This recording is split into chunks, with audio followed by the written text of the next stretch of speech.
Hi guys, welcome to my YouTube channel. Today in this video I am going to talk about waterfall model. Okay, so but before watching this video, make sure to watch my SDLC video in the previous video that I have uploaded.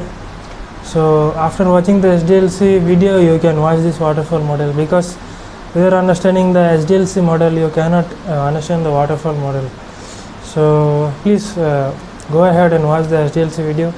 I'll provide the link in the description, or you can get in the I button. So let's get started.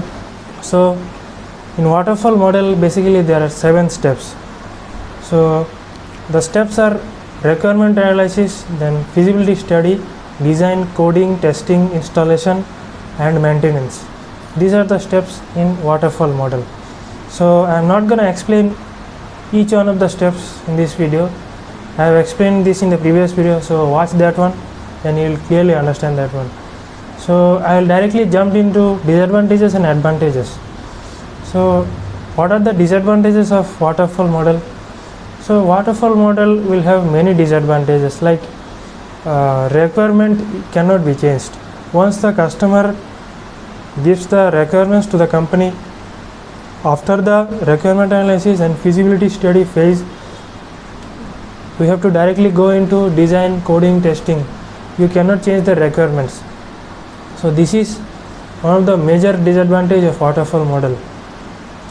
One more disadvantage of waterfall model is, if there is any issues or bugs in the software, then the bug will flow to the entire waterfall model phases and the customer will get a defect software, or there will be bug inside the software.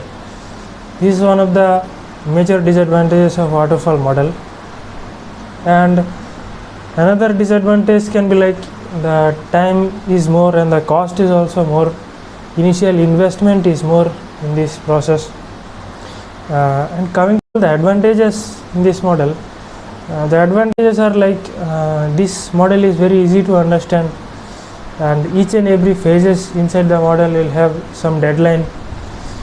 And yeah, that's all about this waterfall model, guys. And I hope this is easy to understand, and if you have some queries or doubts regarding this model, you can reach out to me, and you can feel free to post them in the comment section. I will be happy to resolve your issues. And yeah, thank you for watching this video, and if you like this video, consider subscribing my YouTube channel. And yeah, that's all. See you in the next video, guys. Bye.